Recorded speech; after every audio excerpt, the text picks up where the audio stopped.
So I just got done reading the first issue of Marvel's Star Wars: The High Republic. If you don't know what this is, it's basically Lucasfilm doing a Star Wars movie without a movie. So they're releasing a bunch of books in comic books based on a KOTOR ripoff. Instead of actually doing Knights of the Old Republic, they're doing The High Republic, which is apparently the Jedi at their peak, and it can still let them use Yoda, basically. That's what it is. It's Star Wars without a war, and it's very, very boring. I'm probably not going to read the books. I really don't want to. The comics are a little bit easier to do. And, I mean, we can just start off right with this cover. Look at this cover. This is a very boring cover. It's very bland. There's actually a whole bunch. I guess there's a bunch of variants, which is typical Marvel fashion, where they flood variants of a book and basically make variant covers meaningless. The main character of this book is always got a scowl on her face too. By the way, she has that horrible haircut, which I don't understand why. Well, you know why they do it. It's like they kind of give these characters these NPC looks, and this is kind of the trademark haircut of it. But you'd think that this is going to be an action-packed comic or something based on this cover, and it's not. They have this weird Jar Jar Binks character. We'll get into it. So let's take a look at what this book has to offer. First thing they do is remind you right away that the First Order is where all roads lead.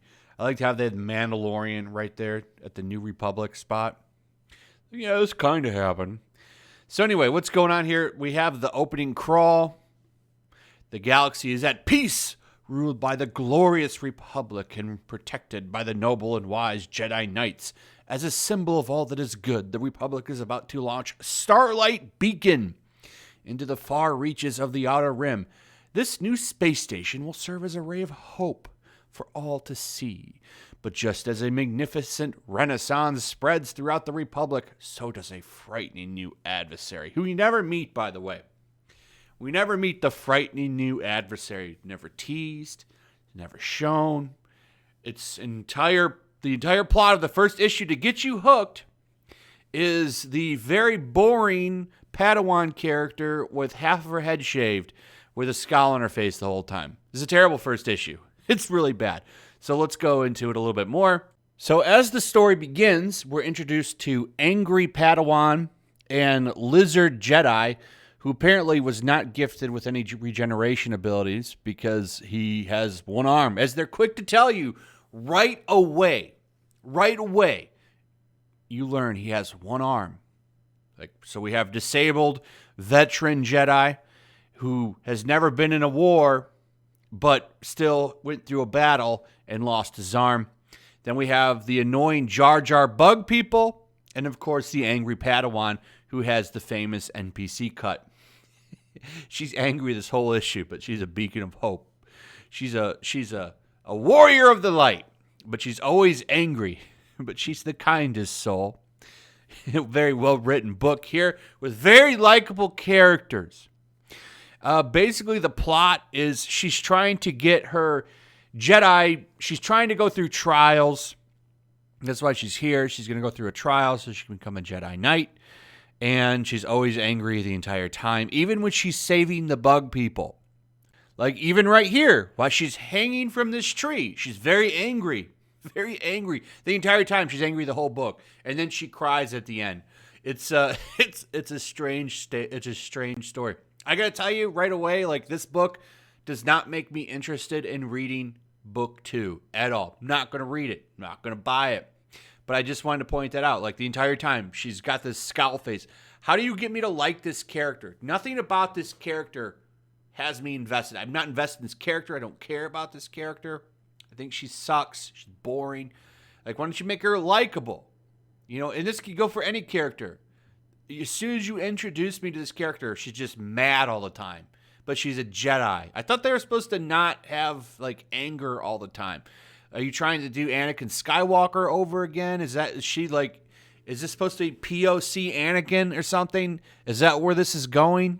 Here's another example. Look at the other bug creatures coming by. So we got another one joining. And she's annoyed with them right away. This is her, like, smug, default, snarky face the entire issue. This is not really reeling me in. And then you have these dumb bug creatures who are really annoying. Should have just let their town die. I don't know. I guess that's not very Jedi-like. But her attitude seems like she would have been okay with that. But no, she jumps into action to save them. Because these bug creatures that are bigger come in to destroy their town. And long story short, she saves them. We're not going to go over it because the action's really boring. These are boring villains. This is a boring plot. It honestly really was not needed because right after this, they go right to the beacon. This is the Starlight Beacon that's going to bring hope to the Outer Rim. And it's ran by these Jedi who are really boring. You got this boring lady down here. Yoda shows up to let you know that, Yoda's in here and he's going to be in this comic. So keep reading it because Yoda's awesome. That's basically what that is. Even though I'm sure they're going to use him to establish that these other characters, these new characters are better. That's why he's pretty much here so he can be cucked for the new characters. They've found a way to pretty much ruin Yoda. That's my prediction for this series.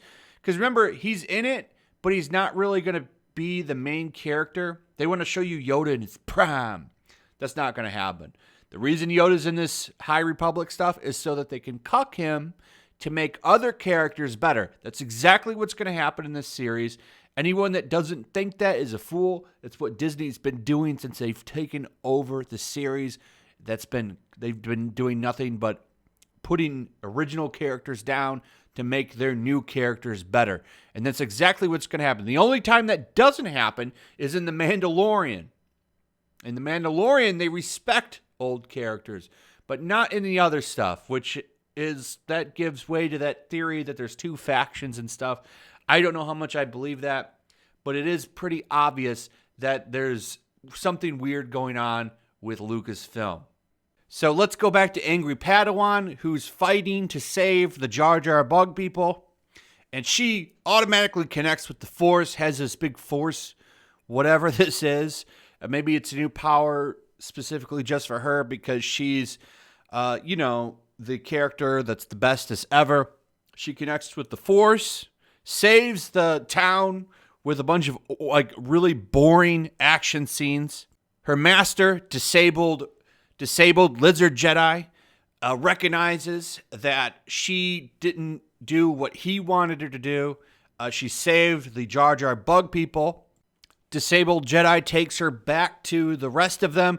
She gets knighted by the badass white woman Jedi who knights her, and then she cries finally while she's up there on stage with them. For some reason, whether igniting all of their lightsabers, I don't know why they're doing this because this book is completely a mess. And then we go to the last page and disabled Jedi is crying and angry for some reason because of the threat that they never show you the entire time. Maybe he's the threat. I don't know. This book sucks. Just like I bet this entire event is going to suck. It's going to probably be a really boring pile of shit, which wouldn't really shock me because this seems like it comes straight from the Lucasfilm Story Group, which is also a giant steaming pile of garbage. Which really shouldn't surprise anybody because we have Matthew McConaughey, Han Solo here on the left, and overweight mechanic Ram Jamarin, who I don't even know if that's a Jedi or not. Oh, it is a Jedi because there's a lightsaber right there. So Ram Jamaram. That's a character that exists. I think that's the IDW comic book where Ram Jamaram is going to exist. It's such a stupid event that's not going to sell very well. This is going to be a huge disaster, a huge flop, and I'm going to laugh because nobody wants this shit. People want stuff like The Mandalorian. Lucasfilm does not understand Star Wars, which is why we got that terrible sequel trilogy. The only thing that they've gotten right is The Mandalorian. That's it. Took them that long to get there. And then they totally make themselves stupid again and release this shit.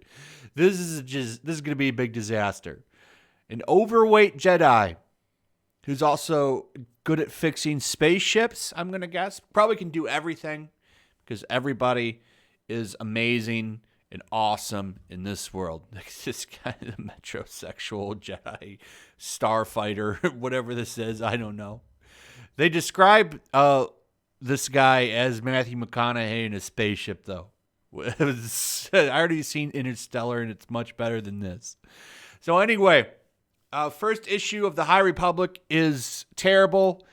I expect everything to come out of the High Republic to be terrible. I will probably not review issue 2 because I think that this series is a joke, and I think that woke Star Wars is a joke. But anyway, recommendations? No, don't get it. Let me know what you guys think about all this. If you read it and enjoyed the issue, tell me why in the comments. Will you be reading the High Republic novels? Let me know in the comments. Also, if you would, please like and share the video. Make sure you still subscribe. Subscribe if you're new. Hit that notification bell. And I'll see you guys on the next one. Peace. Also, if you want to help support the channel, check out my Teespring store. There's a link in the description. You can find some merchandise in there that you might want to check out.